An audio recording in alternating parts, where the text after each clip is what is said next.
Assalomu alaykum, Fazilulash oldi sotuvuz kanali obunachilari. Mana bugun 2025-yil 9-may sanasi kuni xotirlash kuni sanasida o'tganlar joy jannatdan bo'lsin. Oxiratlari obod bo'lsin. Mana bu yerda 17 ming so'mlik ishimiz bor. Razmeri 20 ga 30,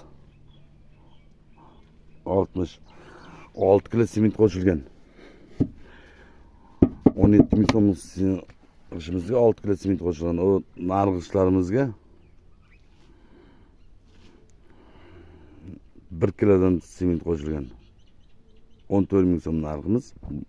Bu 6 kilo qo'shilgan ishimizga 17 ming so'm narxi. Juda ham mahkam. Zakazga qo'yamiz. 6 tagina g'ish chiqarib qo'yganmiz bundan.